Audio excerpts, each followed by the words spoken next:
You came to the right place. If you're looking for more information about the Shadow chain breaker, because we got all the information. You're watching stackbmx.com, where we tell you everything about parts and tools, from how they're made to what colors they come in, and tons of other information. So if you're trying to figure out how to use the Shadow chain breaker, I'm gonna help you out. So today we're gonna do an explain and review on the Shadow Interlock V2 chain breaker. So check this thing out.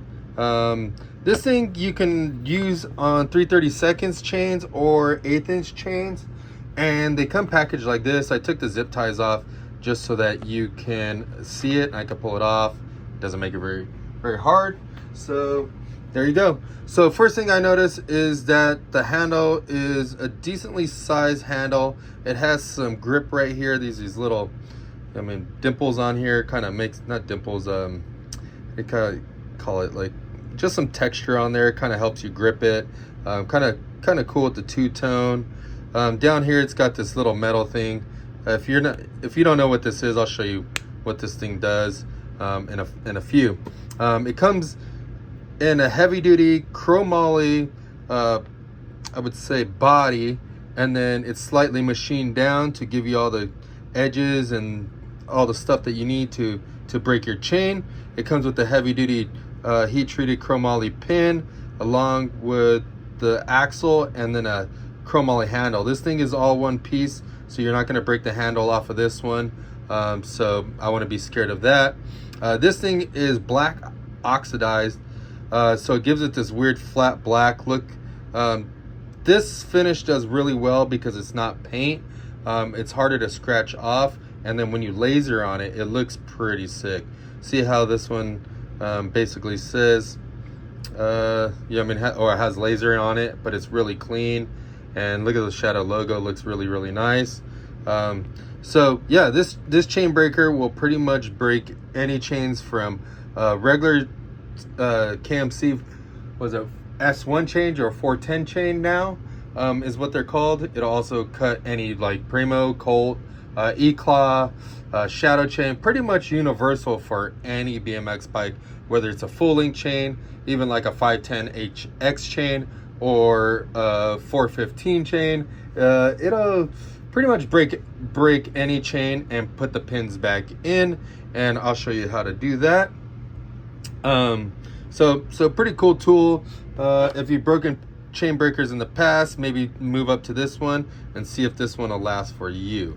So how this works is you're basically gonna tighten this up, and when that pin hits it, you want to kind of keep it loose pressure, but when you tighten it down tight, make sure that that pin is in the center of the chain pin, and from there you can tighten it up. I'm gonna see if I can tighten this up and let you see. It's kind of awkward filming it. And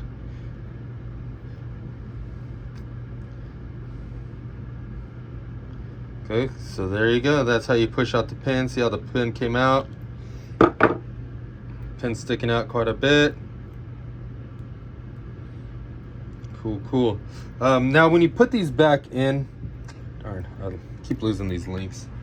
These are bushingless links, so they fall apart. It's kind of hard to show you, but I apologize. Okay, so when you put back the chain together, I would suggest not actually tightening the chain breaker and pushing the pin back, because what happens is you pretty much have the pin sticking out of the chain, and you got the chain breaker like this.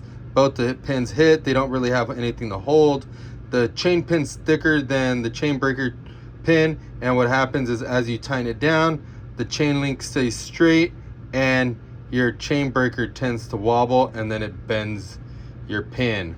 So if you're having your chain breaker pins bend on you, that's probably what you're doing. So try putting it in a vise or channel locks or pliers to push the pin in most of the way, and then that'll help you put the chain on all the way. So I'm going to show you this other little thing on here on the back here. Everybody's always wondering what it is. I've wondered what it was for a very long time, and it's kind of annoying because it's got a pretty strong magnet and your hands are greasy, so it's hard to come out. I'll probably have to grab pliers because my hands are pretty greasy. Let's see if I have pliers accessible. All right, so I'm gonna take this bad boy out.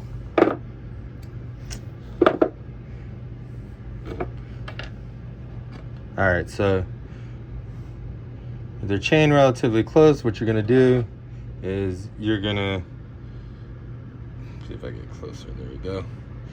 You're gonna put your chain in here. Okay, that was pretty good because it's pretty close. What you're gonna do is you're gonna slide this in there.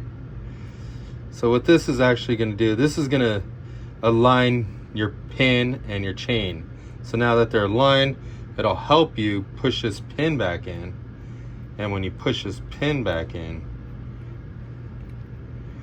it'll align it, and then the pin will come straight out. So pin came straight out. I'm gonna back this up so you can see it. Came out through the other side. So that little pin right there is really cool because it helps you line it up.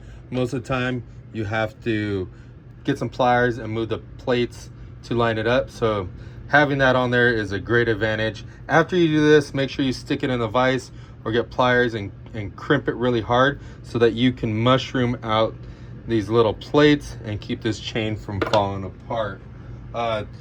If you're interested in getting one of these shadow chains, hit up my website, stackbmx.com. They're relatively inexpensive, last a long time, and they come in two different colors, two different colors.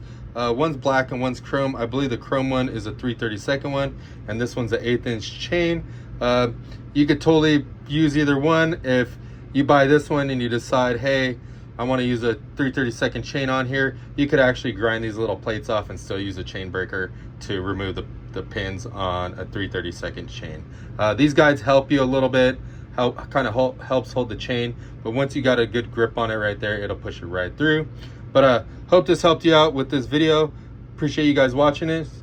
If you need one of these, hit up stackbmx.com. Peace out.